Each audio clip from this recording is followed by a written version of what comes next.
continuar trabalhando a nossa geografia do Brasil e agora a gente vai partir para a questão ambiental no Brasil.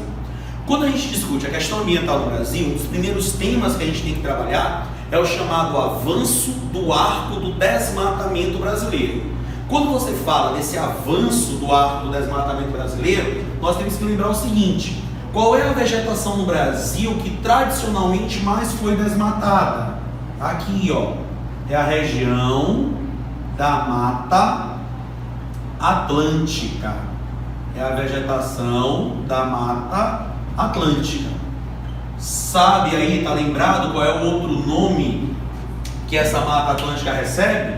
Essa Mata Atlântica ela também pode ser chamada de floresta tropical de encosta, porque ela cobria originalmente a encosta dos morros, do domínio morfoclimático dos mares de morros. Essa Mata Atlântica ela é a vegetação mais desmatada que você tem no Brasil. Para você ter uma ideia, atualmente dessa Mata Atlântica, de cobertura original, você tem cerca de 7% de cobertura original, você tem 5% de área de replantio, totalizando 12% de Mata Atlântica hoje dentro do território nacional. Então preste atenção quando você pegar uma questão dizendo que existe 12% de Mata Atlântica hoje no Brasil. Olha o percentual: 7% de área de cobertura original e 5% de área de replantio. Esse replantio aqui da Mata Atlântica é responsabilidade de uma organização chamada SOS Mata Atlântica. Uma organização chamada SOS Mata Atlântica. Vamos para cá.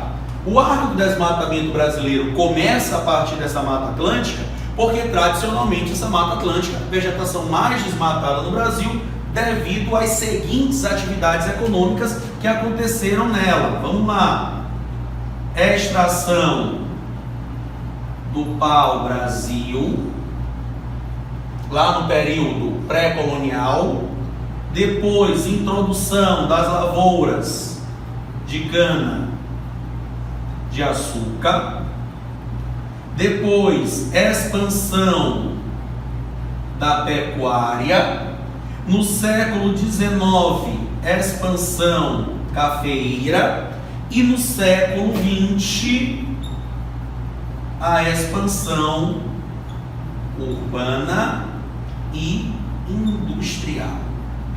A expansão urbana e industrial. Foram essas as principais atividades econômicas responsáveis pelo intenso desmatamento dessa área de Mata Atlântica, certo? Além da área de Mata Atlântica, você vai ter, olha só, a expansão desse arco do desmatamento para outra vegetação brasileira, que seria a vegetação que ocupa a porção central do país, o centro-oeste do país. Qual é essa vegetação aqui que nós estamos falando? É a área do Cerrado. É a área do Cerrado. E esse Cerrado no Brasil, atualmente, ele é um hotspot. Hotspot. Um ponto quente, uma área ameaçada de extinção. Uma área que atualmente já tem mais de 50% da sua área, da sua cobertura vegetal desmatada. Daí o termo hotspot. É interessante você perceber que, enquanto a Mata Atlântica começa a ser desmatada desde o período pré-colonial, com a extração do pau-brasil, lá em 1500 a 1530, o Cerrado brasileiro ele começa a ser desmatado principalmente a partir da década de 60, quando você tem a introdução nessa porção central do país das primeiras lavouras de exportação da soja. As primeiras lavouras de exportação da soja foram introduzidas nessa área do Cerrado no Brasil em 1967, certo? Final da década de 60, já no governo civil-militar aqui no Brasil, e quando a chamada Revolução Verde chega dentro do Brasil. a melhoria significativa no campo com uma modernização do campo brasileiro. Tanto que essa área do cerrado, o solo do cerrado, não é um solo naturalmente fértil. O solo do cerrado, o latossolo, ele é naturalmente muito ácido. E para você poder ter a prática da agricultura da soja nesse ambiente, é necessário que essa área, esse solo do cerrado, ele seja corrigido através da técnica da calagem, que é fazer o balanceamento do pH desse solo para retirar o excesso de acidez e deixar esse solo pronto para o plantio. Portanto, a grande atividade responsável pelo desmatamento do cerrado é a sojicultura. A sojicultura, além da prática da pecuária, mas principalmente a sojicultura. Rodrigo, mas só se planta soja nessa área do cerrado? Não, tudo. Soja, milho, você tem também outros grãos, como por exemplo o trigo, mas preste atenção quando você fala da plantação de trigo dentro do Brasil. O Brasil é um dos maiores produtores de trigo do planeta, só que o trigo brasileiro não segue para o mercado externo, ele vai servir principalmente para abastecer o mercado interno. Tudo bem? Hoje a grande discussão é que essas atividades do cerrado, preste atenção, estão se expandindo em direção à região amazônica. Olha só, o arco do desmatamento chegando na região amazônica. E essa é a grande discussão, porque dentro da região amazônica você tem uma das maiores biodiversidades do Brasil e do planeta. E uma expansão do desmatamento descontrolado para essa região amazônica pode, por exemplo, eliminar espécies vegetais e espécies animais que nem sequer foram catalogadas ainda pelos cientistas. Então você acaba tendo aí esse impasse. Até que ponto é favorável, né, é eficiente você expandir essas atividades econômicas em direção à região amazônica, em choque com a necessidade de se proteger essas áreas.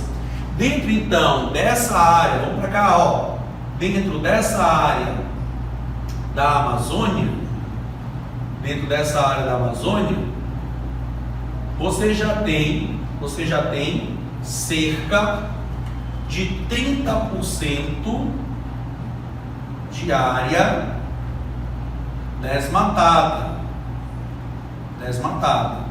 Esse desmatamento ele vai estar relacionado principalmente à extração de madeira, a questão do garimpo, principalmente o garimpo ilegal, certo? O garimpo clandestino, tá bom? O garimpo clandestino. Vamos colocar aqui, ó. Extração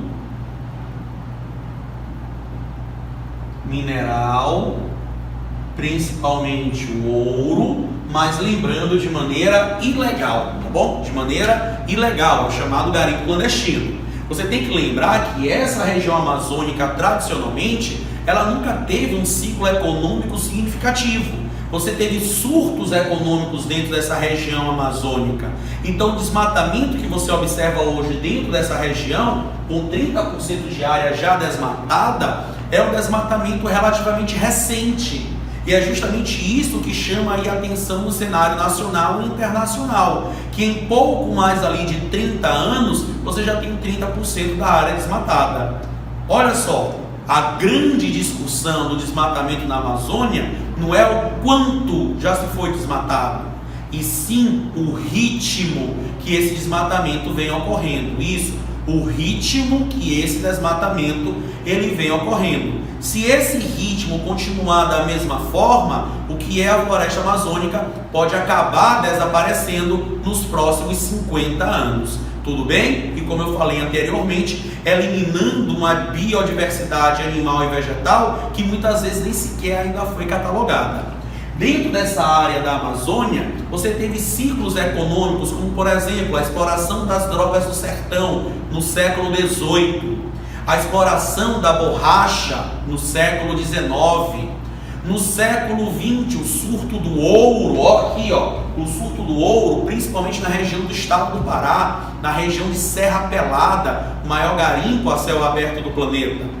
E na década de 70 do século passado, as chamadas obras faraônicas do governo militar, a Transamazônica, a usina hidrelétrica de Balbina, foram obras que a instalação da Zona Franca de Manaus, foram obras que tiveram como objetivo alavancar economicamente a região amazônica através da introdução desse mínimo de infraestrutura. Funcionou? Deu certo? O resultado foi significativo? Infelizmente não. Por isso que de maneira predatória continua existindo essa extração de madeira e esse garimpo ilegal, além da introdução de práticas de pecuária extensiva.